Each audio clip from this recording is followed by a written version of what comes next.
የቅድስት ኦርቶዶክስ ተዋሕዶ ፓትርያርክ የሆኑትን አረጋዊውን አባት ብፁዕ አባታችንን ለምእመኑ ድህነት ለሀገር ደህንነት ስጋት ናቸው ብለው ከአንድ የሃይማኖት መምህር በማይጠበቅ ሁኔታ እኒህን አረጋዊ አባት ከፍ ዝቅ አድርገው በሚዲያ የተናገሩ ስለሆነ ብዙ ኦርቶዶክስ አማኝም በዚህ ስለተከፋ እያደረጉት ያለው እንቅስቃሴ ላሉበት የጠቅላይ ሚኒስትሩ የማህበራዊ ጉዳይ አማካሪነት ማይመጥም በዋነኝነት የጦርነት ፕሮፓጋንዳ አሳላጭና አቀጣጣይ ሆኖ አግኝቻቸዋለሁ ብዬ አስባለሁ። በዚህ በጣም አዝናለሁ። የአሜሪካ ስቴት ዲፓርትመንትም አደገኛና አሳሳቢ ፕሮፓጋንዳ የሚቀሰቅሱ ብሎ ከዚህ አይነት ድርጊታቸው እንዲታቀቡ ብሎ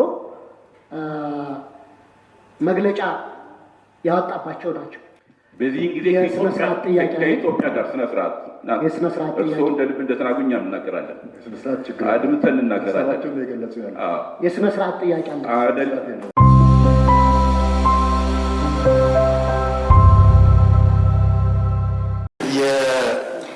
የኢትዮጵያ ብሮድካስቲንግ ኮርፖሬሽን የቦርድ አባላት ሹመት ጥያቄ እንደሚከተለው አቀርባለሁ። የተከበሩ ዲያቆን ዳንኤል ክብረት በሰብሳቢነት ቀርቧል። የትምህርት ዝግጅነት የመጀመሪያ ዲግሪ በኢትዮጵያ ቋንቋዎችና የስነ ጽሁፍ ከአዲስ አበባ ዩኒቨርሲቲ አግኝተዋል። የስራ ልምዳቸው በጋዜጣና በመጽሔት አምድነት በዋና አዘጋጅነትና በአሳታሚ ድርጅት ዋና ስራ አስፈጻሚነት አገልግለዋል። የተለያዩ ዩኒቨርሲቲዎች የሽልማት ድርጅቶችና የመንግስት ተቋማት የቦርድ አባልነትና የተቋም አምባሳደርነት ሆኖ አገልግለዋል ወይም እያገለገሉ ነው። በመምህርነትና በኢትዮጵያ ታሪክና ባህል ጉዳዮች በተመራማሪነት አገልግለዋል። በቤተሰብ ጉዳዮችና ማህበራዊ ችግሮች አማካሪነት እንዲሁም በኢትዮጵያ ፕሬስ ድርጅት የቦርድ አባልነትና የፋና ሚዲያ ኮርፖሬሽን ቦርድ ሰብሳቢነት ያገለገሉና ያገለገሉ የሚገኙ በአሁኑ ወቅት የኢፌዴሪ ጠቅላይ ሚኒስትር ማህበራዊ ጉዳይ አማካሪ ሚኒስትር በመሆን በማገልገል ላይ ይገኛሉ። በአጠቃላይ የተከበሩ ዲያቆን ዳንኤል ክብረት የሕዝብ ተወካዮች ምክር ቤት አባል ሲሆኑ በመገናኛ ብዙኃንና ኮርፖሬሽን ዘርፍ የዳበረ እውቀትና ልምድ ያላቸው ሰው ከ35 መጽሐፍት በላይ የጻፉ በርካታ አርቲክሎችና መጣጥፎችን የጻፉ እንዲሁም በሀገር አቀፍና ዓለም አቀፍ እውቅናና ሽልማት የተጎናጸፉ ሰው ናቸው።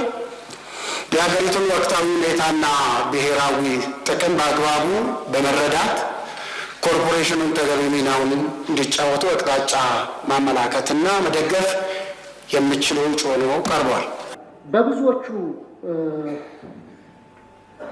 ተሿሚ እንዲሆኑ በቀረቡት ላይ አስተያየት መስጠት ብፈልግም ጊዜ ለመቆጠብ በሰብሳቢ ሆነው እንዲመሩ በቀረቡት በዳንኤል ክብረት በተከበሩ ዳንኤል ክብረት ሹመት ላይ ግን ተቃውሞዬን ማሰማት እፈልጋለሁ።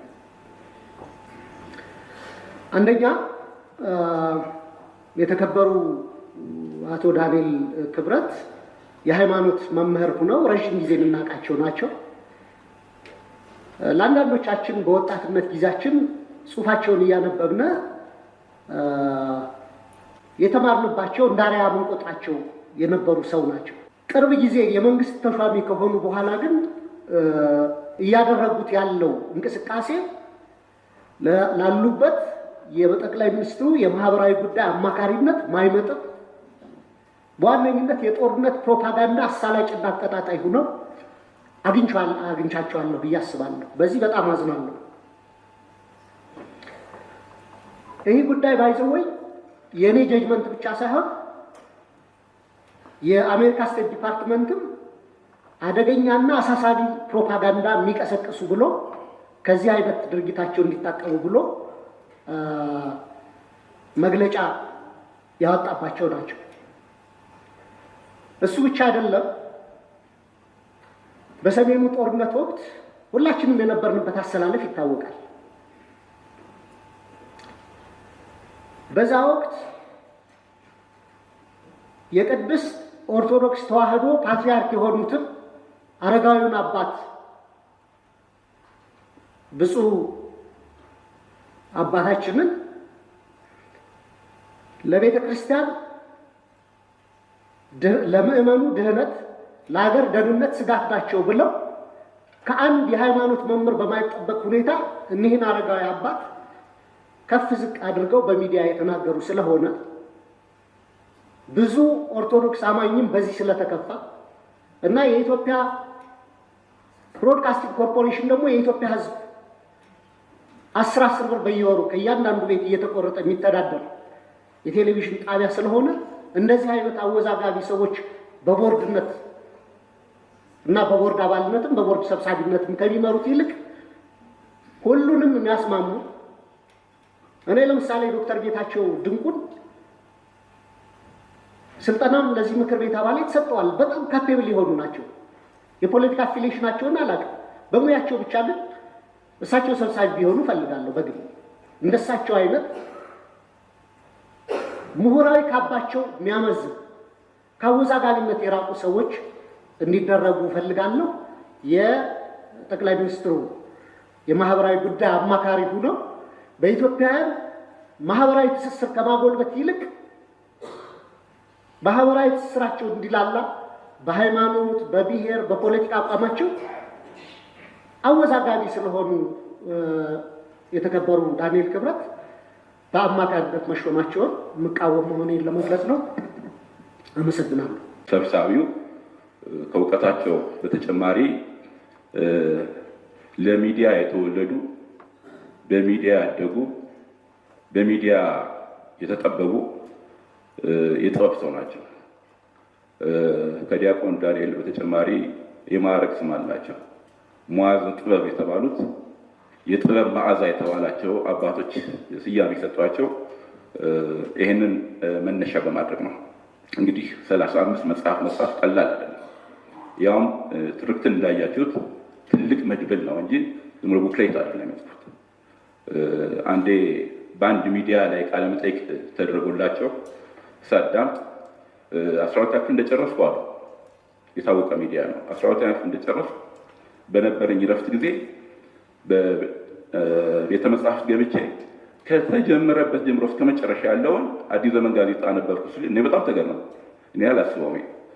ማንበብ ብቻ ሳይሆን በዛ ውስጥ የሚገኘውን እውቀት አጠቃላይ ምን ያህል እንዳላቸው የሚያሳይ ሆኖ ከፕሬስ ድርጅት በተደረገ ለ3 ጊዜ ነው የተመረጡት።